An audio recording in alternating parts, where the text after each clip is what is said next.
29-year-old graphic designer of Evolution has been shot and killed by armed robbers this dawn.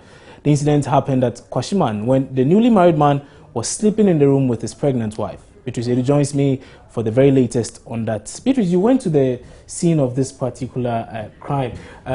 What did you see? Can you tell us what you saw? Paint towards a picture of the place. The first thing I saw when I got to the neighborhood was a group of neighbors weeping in front of the house. Some were also standing in front of their own houses.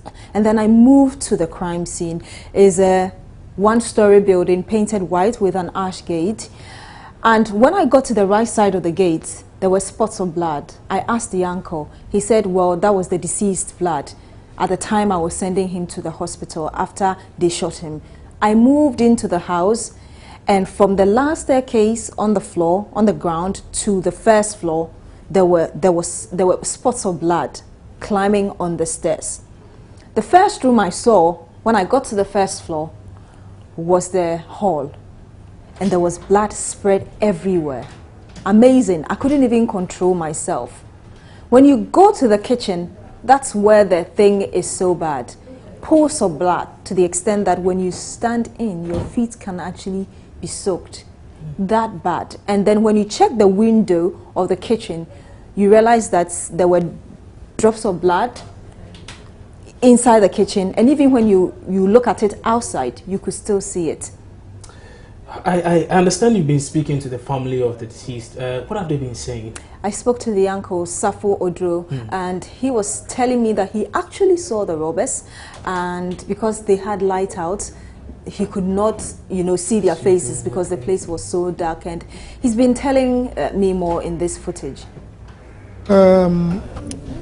This dawn around 1:15 a.m., I heard an unfamiliar voices around my area, my vicinity. I live just directly opposite to where he lives. And he lives on top of a story building, whilst I occupy the down part of another building. So when I heard the noise, I thought it was my next door neighbors who were fighting, because they already had a quarrel the last night. So I thought they were carrying it as a carry forward. Then I saw movements on top of the story building that the guys were coming, guys were going there. And I said, no, what's happening? Immediately I asked myself what was happening.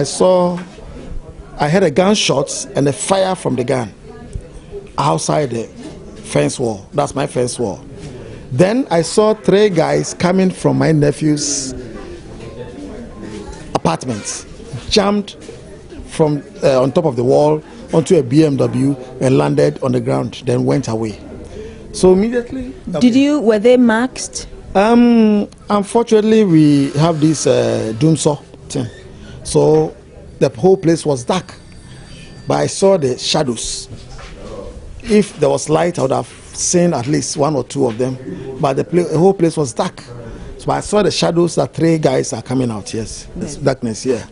So as they jumped, then the wife came knocking at my gate. Uncle Safo. I said, what's the matter? They say, your nephew have been shot. So I have to immediately change into something, follow there, climb the step, went to the hall. Where is he? She took me to the kitchen.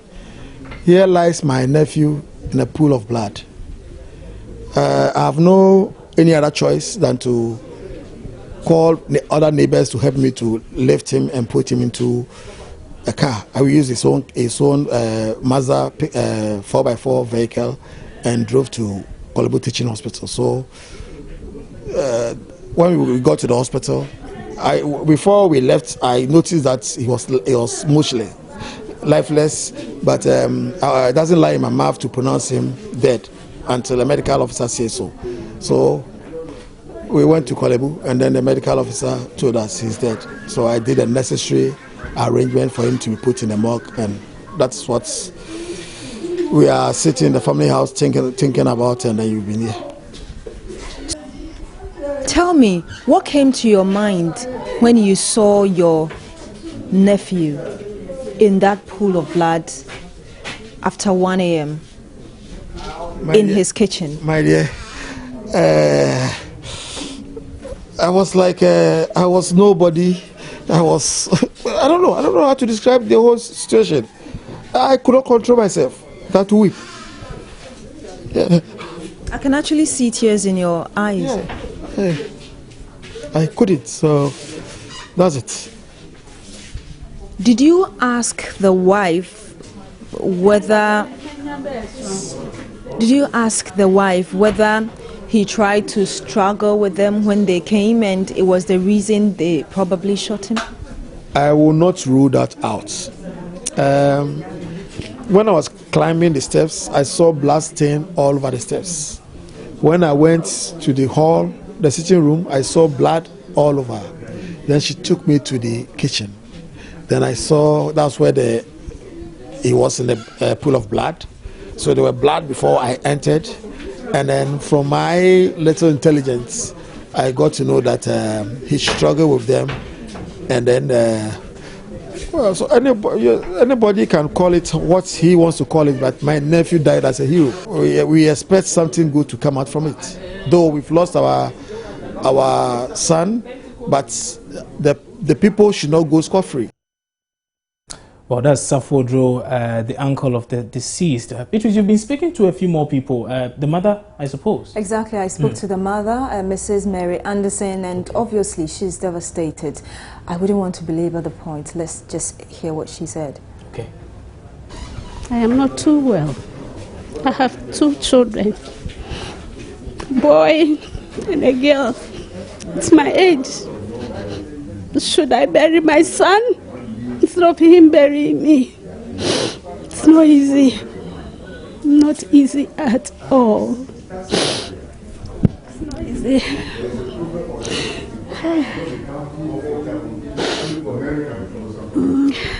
I suppose he was your first child? Yes, he's the first one, and then a lady, a second one.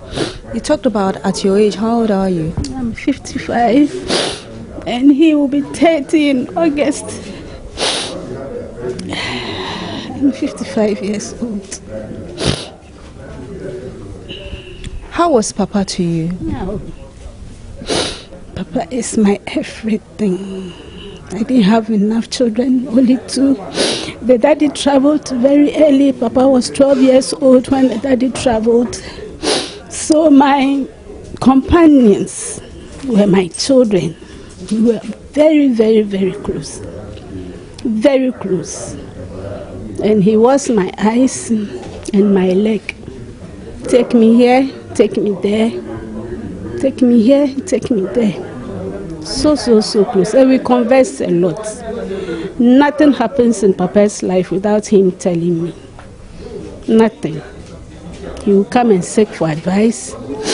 He will come and tell you something. When it's fun, we laugh, we tease each other. We were so close. When he was moving out, we all wept. He was weeping, I was weeping. I have nieces, 3 other nieces here. All of them were all weeping, as if he was traveling abroad. We didn't want him to go. He said the wife will not be comfortable here, so he wanted to be on his own. I said, fine. And he left. He left on 8th March. And today is 15th April. Only 1 month, 1 week, and he's gone, just like that.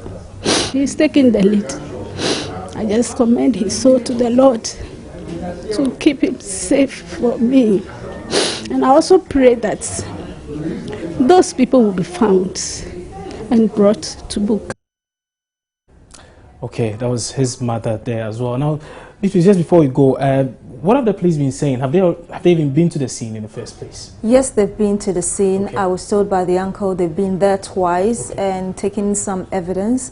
And like you heard, they're expecting that something good will come out of it, meaning they expect the robbers would be arrested and prosecuted. Okay, Beatrice, thank you very much for that update.